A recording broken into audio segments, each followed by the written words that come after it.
যারা বাইরে থেকে আসে তাদের বেসিক বলেন টেকনিক্যালি তারা অনেক সাউন্ড হয়, কারণ তারা ছোটোকাল থেকেই একাডেমিগুলিতে ভালো। যারা ফুটবল ফ্যান তাদের মন্তব্য আপনাকে এ ধরনের মন্তব্য তারা করতে পারে, কারণ তারা আসলে ফুটবলকে ভালোবাসে। আই থিঙ্ক তাদের মন্তব্যের দিক দিয়েও যদি চিন্তা করা হয় তাহলে ম্যানেজমেন্টকে আরও বেশি সতর্ক হওয়া উচিত। যে কেউ জিততে পারে। আমরা যদি ওইটাকে আমরা অনেকে ইন্ডিয়াকে অনেক দূরে এগিয়ে রাখি, বাট কোয়ালিটি প্লেয়ার ইন্ডিয়া থেকে আমাদের বাংলাদেশের প্লেয়ার বেশি আছে। ওয়েলকাম ব্যাক স্টার প্লেতে আপনি সাথে আমি ডায়না জারিন এবং আমার সাথে আছেন বাংলাদেশ জাতীয় দলের সাবেক অধিনায়ক মামুনুল ইসলাম। মামুনুল ভাই ওয়েলকাম স্টার প্লে স্টুডিওতে। ধন্যবাদ আপনাকে। কেমন আছেন? আলহামদুলিল্লাহ। মামুনুল ভাই, যে আজকের ম্যাচের পর এবং আজকের এবং গতকালের দুইটা ম্যাচে আমরা দেখলাম যে ডেকলানকে বেঞ্চে বসিয়ে রাখা হয়েছে, যে পরপর দুইটা ম্যাচে তাকে একাদশে রাখা হলো না, এর কারণ কি হতে পারে? কোচিং স্টাফের কিছু প্ল্যান থাকতে পারে এবং তাকে দেখার জন্য সময়টুকু আপনাকে দিতে হবে। তারা নিঃসন্দেহে ভালো প্লেয়ার আমার, কারণ যারা বাইরে থেকে আসে তাদের বেসিক বলেন টেকনিক্যালি তারা অনেক সাউন্ড হয়, কারণ তারা ছোটোকাল থেকেই একাডেমিগুলিতে ভালো ট্রেনিং পায়। আমি মনে করি যে তাদেরকে দেখার আমার মনে হয় দেখার জন্য একটু সময় নিচ্ছে, বাট তারা গুড প্লেয়ার, সুযোগ পেলে তারা তাদের কাজটা করবে। আমি মনে করি তাদেরকে আরও বেশি আপনার একটা হলো সময় লাগবে, একটা হলো তাকে ইউজ করা। এগুলো আসলে কোচিং স্টাফের ব্যাপার। ইটস নট আমরা বললাম আর হলাম তা না। যারা টিমের সঙ্গে ইনভলভমেন্ট আছে, কোচিং স্টাফ, টিম ম্যানেজমেন্ট, তারা ভালো বলতে পারবে কেন বসে রাখতেছে, কেন ম্যাচ টাইম কম পাচ্ছে, ম্যাচ টাইম বেশি দিলে কি হতে পারে, সব কিছু তারা বলতে পারবে। এবং আমরা যদি বলি বাংলাদেশের ফুটবল ফ্যানদের একটা renowned fan group save Bangladesh football, সেখানে একটা পোস্টে বলা হয়েছে যে অ্যাসিস্ট্যান্ট কোচ আতিকুর রহমান মিশুর একটা জঘন্য সিন্ডিকেট চলছে, যে কারণে আসলে 3 নম্বর জার্সির রিদওয়ান ক্লুলেস খেলছেন, তারপরও সেই খেলছেন, কিন্তু সাবস্টিটিউট নামানোর পরেও আসলে ডেকলানকে নামানো হচ্ছে না, এবং এটা আসলে চূড়ান্ত লেভেলের নোংরামি এবং ম্যানেজমেন্টের নির্লজ্জতা। এই বিষয়ে আপনি কি বলতে চান? দেখেন, স্বাভাবিক আপনার যারা ফুটবল ফ্যান তাদের মন্তব্য আপনাকে এ ধরনের মন্তব্য তারা করতে পারে, কারণ তারা আসলে ফুটবলকে ভালোবাসে। আই থিঙ্ক তাদের মন্তব্যের দিক দিয়েও যদি চিন্তা করা হয় তাহলে ম্যানেজমেন্টকে আরও বেশি সতর্ক হওয়া উচিত। আমরা যেটাই করি না করো, এখন কারোর প্রতি যদি আমরা দোষ দিয়ে থাকি তাহলে সেটাকে আসলে কনফার্ম হতে হবে। আমি আসলে আমাদের ফুটবল ফ্যানরা এখন ফুটবলের প্রতি যে ভালোবাসা, ফুটবলের প্রতি তাদের যে উৎসাহ বলেন, তাদের যে ইচ্ছা, ফুটবলের প্রতি তারা ফুটবলকে যে জায়গায় নিয়ে যেতে চায়, আমাদের ফ্যান যেরকম দরকার ওরকম আমাদের দরকার আপনার কোচিং স্টাফ, আদারকে রেসপেক্ট করা। আমি মনে করি যে এই জিনিসগুলি যদি হয়ে থাকে, সিন্ডিকেট ওয়ার্ডটা যদি আসলে কনফার্ম হয়ে থাকে, তাহলে এটার একটা শাস্তির ব্যবস্থা আছে। প্লাস হলো যদি না হয়ে থাকে, কোচিং স্টাফদের আরও সচেতন হওয়া উচিত, কারণ আসলে আমরা কেউ কিন্তু আমরা এই যে ফ্যান ব্যাচ বলেন, আমরা যারা x player, national x player বলেন, রানিং ফুটবল প্লেয়ার বলেন, আমরা কেউ কিন্তু টিমের সঙ্গে ইনভলভ না।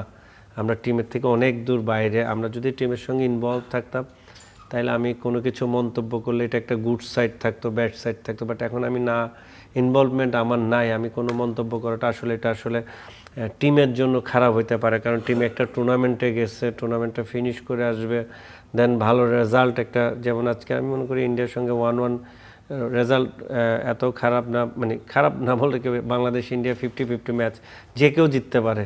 আমরা যদি আমরা অনেকে ইন্ডিয়াকে অনেক দূরে এগিয়ে রাখি, বাট কোয়ালিটি প্লেয়ার ইন্ডিয়া থেকে আমাদের বাংলাদেশের প্লেয়ার বেশি আছে। 1-1 হয়েছে, আমরা ম্যাচ জিততে পারলে আমাদের জন্য বেটার হইতো, আমরা ম্যাচ জিততে পারি নাই, তাদেরকেও ম্যাচ জিততে দিই নাই। আমি মনে করি যে এগুলো নিয়ে আরও কনসাল্ট হওয়া উচিত। আমাদের মন্তব্যটা আসলে আমি ফ্যানদের বলবো, আমাদের মন্তব্য যেন কিছুটা রেসপেক্ট থাকে, কারণ আসলে যারাই থাকুক, সিন্ডিকেট ওয়ার্ডটা আসলে এখন নিয়মিত এটা ন্যাশনাল টিম থেকে শুরু করে প্রত্যেকটা টিমের ব্যাপার। বাট আমরা যদি কাছ থেকে দেখি রেজাল্টের ব্যাপার বলেন, কাছ থেকে যদি আমরা তাদেরকে অবজার্ভ করতে পারতাম বা টিমের সঙ্গে থাকতাম, তাহলে আমরা বলতে পারতাম। আমি বলতে পারতাম, বাট আমি ওখানে মন্তব্য না করা উচিত। আমি মনে করি যে ফ্যানদেরও তাদের চোখ থেকে তারা যেটা দেখছে তারা সেটাকে বলছে, সেটা ম্যানেজমেন্ট কীভাবে তাদেরকে নিবে, ম্যানেজমেন্ট যদি তাদেরকে ভালোভাবে নেয়, আমি মনে করি ম্যানেজমেন্টের ইনভলভমেন্ট কোচিং স্টাফের মধ্যে থাকবে, এবং যদি কোনো কিছু হয়ে থাকে সেটা শুধরানোর জায়গা আছে, সামনে ম্যাচ আছে, শুধরা নিয়ে ভালো, মানে আমি মনে করি যে আমাদের জন্য ভালো হবে। But as a senior player আপনার পার্সোনালি কি মনে হয় ডেকলানকে যে পরপর 2 ম্যাচে নামানো হলো না, এটা কি সঠিক সিদ্ধান্ত ছিল? আসলে আমি আমি বললাম না, আমি টিমের সঙ্গে নাই, কারণ তাকে দেখার মতো আমিও দেখি নাই। তার ট্রেনিং সেশন কিছু দেখেছি, বাট ওইভাবে তাকে দেখা হয় নাই।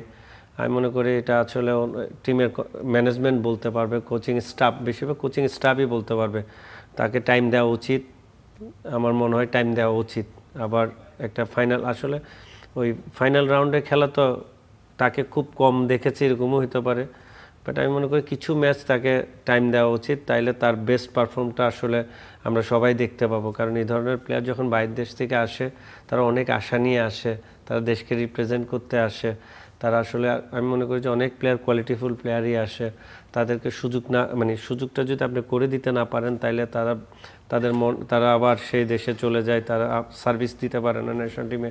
আমি মনে করি সুযোগটা খুবই ইম্পর্ট্যান্ট, তাদেরকে সুযোগ দেওয়া উচিত। সুযোগ দিলে আমি মনে করি যে তাদের থেকে ভালো কিছু পাবে, কারণ এটা অতীত থেকে টানা। ফার্স্টে স্টার্টিং হয় জামাল থেকে। জামালকে আসলে বাংলাদেশ ফুটবল ফেডারেশন বলেন, ম্যানেজমেন্ট বলেন, কোচিং স্টাফরা যেভাবে জামালকে সুযোগ দিয়েছে, দেন তারেক কাজী, এরকম অনেক প্লেয়ার যারা আছে, আসলে সুযোগ পাওয়ার কারণে তারা তাদের বেস্ট পারফরমেন্সটা করতে পারতেছে। হামজা তো ভিন্ন, হামজা হলো আমাদের স্ট্যান্ডার্ড না, হামজা ওয়ার্ল্ডের হাইস্ট লিগ খেলে, তার ব্যাপারটা খুবই ভিন্ন। তার মতো প্লেয়ার আমাদের দেশে খেলা, তাই আমাদের দেশে রিপ্রেজেন্ট করে, এটা আমাদের যে আমরা মার্কেট ভ্যালু বলেন, যেটাই বলি, ফ্যান ভ্যালু বলেন, আমরা এশিয়ার সাবকন্টিনেন্টে অনেক উপরে থাকি একমাত্র হামজার কারণে। আমি মনে করি সব কিছু মিলে সচ্ছলতা থাকলে, ভালো রেজাল্ট করতে পারলে টিমের সব কিছু ভালো হয়। টিমের রেজাল্ট যখন হয় না, তখন কোচিং স্টাফদের দায়টা সবচেয়ে বেশি থাকে। আমি মনে করি কোচিং স্টাফ থেকে বেশি দায় ম্যানেজমেন্টের থাকা উচিত। টিম ম্যানেজমেন্টের ওখানকার ইনভলভমেন্ট কেমন ছিল, আমরা তো আসলে যাই, অংশগ্রহণ করে চলে আসে, আমাদের টার্গেটটা কি, আমরা কি চ্যাম্পিয়নের জন্য যাচ্ছি না আমরা রানার্স আপের জন্য যাচ্ছি, আমাদের অবস্থান কোন জায়গায়। আসলে আমরা যেগুলো যখন ইনশিওর করি না, তখন আমাদের প্রবলেমটা হয়। আমাদের ইনশিওর যদি করি, তাহলে প্রবলেমটা হয় না, তখন রেজাল্ট। আপনার উন্নত করার জায়গাও আমাদের চিন্তা করতে হবে, আমরা কোন জায়গায় উন্নতি করতে পারি। আমি মনে করি যে এগুলো টিম ম্যানেজমেন্টের হেডেক থাকা উচিত। টিম ম্যানেজমেন্ট যখনই হেডেক হবে না, তখন কোচিং স্টাফরা সিরিয়াস হবে না, কোচিং স্টাফদের কোনো আপনার গোল লক্ষ্য থাকবে না চ্যাম্পিয়নশিপ অর্জনের জন্য। তখন আপনার রেজাল্ট, ম্যাচ টুর্নামেন্ট শেষ, চলে আসবেন, আপনার রেজাল্টটা আপনি অতটুকুতে হ্যাপি থাকবেন। আপনার টার্গেটটা কি স্টিল আমরা কেউ জানি না, জানি না আন্ডার 20 টার্গেটটা কি, যদি হয় চ্যাম্পিয়নশিপ অর্জন করার জন্য। আমি যদি মনে করি যে, আপনি যদি মনে করেন যে না, আমরা ইন্ডিয়ার সঙ্গে ড্র করে গুড ট্র্যাকে আছি, যদি ইন্ডিয়া থেকে যদি জিততাম, তাহলে আমরা গুড ট্র্যাকে থাকতাম। বাট ইন্ডিয়ার সঙ্গে ড্র করে আমরা 50-50 ট্র্যাকে আছি, আমরা ফাইনাল খেলতেও পারি, নাও খেলতে পারি। ফাইনাল খেললে আমাদের কী হইতে পারে, মনে করি আমাদের এই আন্ডার 20 বলেন, 17 বলেন, এগুলো নিয়ে কাজ করার অনেক স্পেস থাকে, কাজ করা উচিত এবং সিরিয়াসলি কাজ করা উচিত। এখান থেকে ফলাফল, রেজাল্টটা আন্ডার 20-তে পাবে। এবং আমরা রোনানকে জানি, তিনি একজন সেট পিস স্পেশালিস্ট হিসেবে আমরা তাকে জানি। তো আজকের যে একমাত্র গোলটা বাংলাদেশে, সেটাও তার কর্নার থেকেই এসেছে। তাকে কি আমরা ঠিকভাবে ইউটিলাইজ করতে পারছি? আপনাকে বললাম, তাকে সুযোগটা দেওয়া হয়েছে, গেম টাইম দেওয়া হয়েছে, দ্যাটস ওয়াই সে তার পারফরমেন্সটা শো করতে পেরেছে। সে যদি গেম টাইম দিতে না পারতো, গেম টাইম যদি না পাইতো, তাহলে আপনি তার এই পারফরমেন্সগুলি, যেমন ফার্স্ট ম্যাচে সে এক্সট্রাঅর্ডিনারি গোল করা ফ্রি কিকে, আজকে কর্নারে, আসলে কর্নার, বেস্ট কর্নার। আমি মনে করি যে কর্নার স্পেশালিস্টের মতো কর্নার সে অ্যাসিস্ট করা, দুইটা ম্যাচে তার ইনভলভমেন্ট, টিমের মধ্যে ইনভলভমেন্টটা আসলে চোখে দেখার মতো। দ্যাটস ওয়াই আমি মনে করি সুযোগটা দিলে আপনি বুঝতে পারবেন যে একটা প্লেয়ার আর একটা প্লেয়ারের ডিস্টেন্স কী হতে পারে।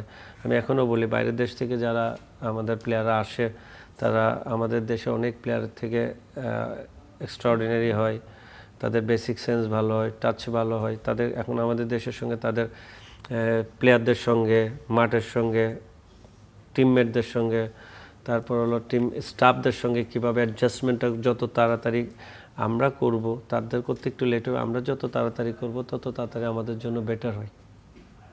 যে আজকে আমাদের কোচ মার্ক কক্স, তিনি হচ্ছে লাল কার্ড দেখেছেন, তো নেক্সট ম্যাচে তিনি ডাগ আউটে থাকতে পারছেন না। এটার কোনো নেগেটিভ ইম্প্যাক্ট কি আমাদের নেক্সট ম্যাচে পড়তে পারে? মাসবি পড়বে। আপনার হেড কোচ যখন আপনার মাঠের বাইরে থাকবে, তখন কোচদের মধ্যে ঝামেলাটা আসলে কখন হলো? ইন্ডিয়ারও goalkeeper coach, if I am not wrong, তিনি লাল কার্ড দেখেছেন। মানে এই ঝামেলাটা কিসের কারণে হলো? দেখেন এটা ম্যাচ চ্যাম্পারের উপর হয়, ম্যাচের ডিসিশনের উপর হয়, রেফারির ডিসিশন হয়, ব্যাড ডিসিশনে হয়। আসলে এটা আসলে আমি মনে করি যে ওদের গোলকিপার কোচ যাওয়াতে ওদের কোনো ক্ষতি হবে না, বাট একটা টিমের যখন হেড কোচ বাইরে থাকবে আপনার টিমের মধ্যেই এফেক্টটা পড়বে। আমি মনে করি এই ধরনের হেড কোচ স্বাভাবিক, একটা হাই ইন্টেন্সিটিতে ম্যাচ হচ্ছে, আপনি বেঞ্চ থেকে অনেক কিছু ডিসিপ্লিনের কিছু ইস্যু থাকে, রাগ থাকে, থাকে, বাট এটাতে আপনার টিম জানি ক্ষতিগ্রস্ত না হয়। আমি মনে করি যে উনি রেড কার্ড বাইরে যাওয়ার পরও জানি টিম জানি ক্ষতিগ্রস্ত না হয়, ওনার ওই ইনভলভমেন্টটা আমাদের প্লেয়ারদের মধ্যে এফেক্টটা জানি না আসে, ওনার ইনভলভমেন্টটা জানি বেশি থাকে, আমাদের প্লেয়ারদের সাপোর্টটা বেশি থাকে। নেক্সট ম্যাচ আমাদের জন্য আপনি জানেন ইম্পর্টেন্ট, আমি চাই, আমার মনে হয় যে নেক্সট ম্যাচ আমাদের জন্য আরও বেশি, কোচ না থাকলে প্রবলেমটা যে জিনিসগুলি মাঠে হয় ওই প্রবলেমটা জানি না হয়, কোচ না থাকা সত্ত্বেও কোচের এখানে আপনার প্লেয়ারদের, ইয়ুথ প্লেয়ারদের মেন্টালি স্ট্রেংথটা জানি থাকে, মেন্টালি স্ট্রেংথ নিয়ে কাজ করে। এমন করি প্লেয়ার কোচ না থাকাটা এটা একটা আসলে টিমের এফেক্ট থাকবে, আপনার একটা ব্যাড এফেক্ট আছে থাকবে। মামুন ভাই, যে আজকে আপনার কি মনে হয় আমাদের গোলকিপার যিনি ছিলেন তার পারফরমেন্স যেমন ছিল আজকে, এর থেকে যদি একটু কম হতো তাহলে কি আমাদের আরো কিছু গোল কনসিড করার সম্ভাবনা ছিল? তার কারণে কি আমরা ম্যাচটা আজকে ড্র করতে পারলাম? দেখেন ম্যাচে কেউকে না কেউকে আপনাকে বেস্ট পারফর্ম করতে হবে। পজিশন আসলে ফুটবল তো একক নয়, একক গেম না। আপনি 100 করলেন ম্যাচ জিতলেন, বা 100 করলেন ম্যাচ হারলেন, 5 উইকেট পেলেন ম্যাচ জিতলেন, নট লাইক দ্যাট। এটা একটা টিম গেম। টিম গেমে প্রত্যেকটা ডিপার্টমেন্টে, আপনি goalkeeper department, defence department, midfielder, striker department, প্রত্যেকটা ডিপার্টমেন্টে কারো না কারো ভালো পারফর্ম করতে হবে, কারো না কারো সাপোর্ট দিতে হবে। গোলকিপার জোনটা কিন্তু খুব মানে ইম্পর্টেন্ট জোন। আপনি একটা গোলকিপার যদি আপনাকে লাইভ দেয়, আপনার টিম কিভাবে মোরালি আপ হয়, আপনি যদি একদম যদি একটা মিস্টেকে গোল খান, আপনার টিমের মোরালি কতটুকু ডাউন হয়। আমাদের পুরাটা জায়গায় গোলকিপারের ইম্পর্টেন্সই অনেক বেশি। এখানে গোলকিপারের একটা সেফ আপনাকে কোন জায়গায় যেয়ে দাঁড়াবে। এখন বললেন গোলকিপার সেফের কারণে আমরা অনেক গোল কনসিড করি না, বাট আমি মনে করি যে গোলকিপারের ইম্পর্টেন্স এটা আমাদের বেশি। আমাদের গোলকিপার সাপোর্ট, আমরা যেমন আমাদের সময় আমিনুল ভাই যখন পিছে খেলতো, আমরা মনে করতাম যে পিছে একজন আছে, সেভ করার জন্য একটা মানুষ আছে, যে না আমরা 50% খুব প্রেশার কম থাকতো, না পিছনে একজন আছে। এই ধরনের মেন্টালিটি যদি যখন আপনার পিছনে গোলকিপার থাকবে, তখন আপনার টিমের স্ট্রেংথটা অনেক বেশি থাকবে। মামুন ভাই, নেপাল ম্যাচের জন্য আমাদের আজকের যে ফরমেশন ছিল, যে ফরমেশন আজকে বাংলাদেশ খেলেছে, এটা কি নেপাল ম্যাচের জন্য একদম পারফেক্ট আছে নাকি কোনো পরিবর্তন করার প্রয়োজন আছে?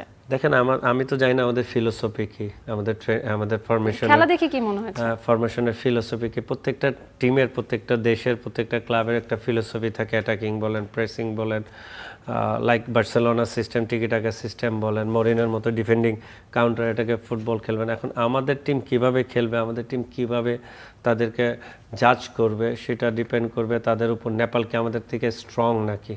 নেপাল যদি আমাদের থেকে স্ট্রং হয়, আমাদের ওইভাবে খেলা উচিত। নেপাল যদি আমাদের থেকে দুর্বল হয়, বা নেপাল যদি আমাদের সঙ্গে 50-50 হয়, তাহলে আমাদের ম্যাচ আমাদের করে নিতে গেলে প্রেসিং ফুটবল খেলে ম্যাচ জয় নিয়ে, আপনার ফিনিশিং করে ম্যাচ আমাদের নিয়ে নিতে হবে। দেন ওখানে মিস্টেক হবে না। নেপাল যদি আমাদের থেকে স্ট্রং হয়, আমাদের আই থিঙ্ক কাউন্টার অ্যাটাকে ফুটবল খেলা উচিত।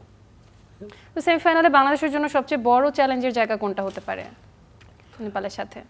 আপনার সেমিফাইনাল তো নকআউট, আপনাকে ম্যাচ জয় করতে হবে, বাট আপনি ম্যাচ ইম্পর্টেন্ট হচ্ছে আপনি ম্যাচে গোল রিসিভ করা যাবে না, রেড কার্ড খাওয়া যাবে না, আপনাকে মিস্টেকটা খুব কম করতে হবে।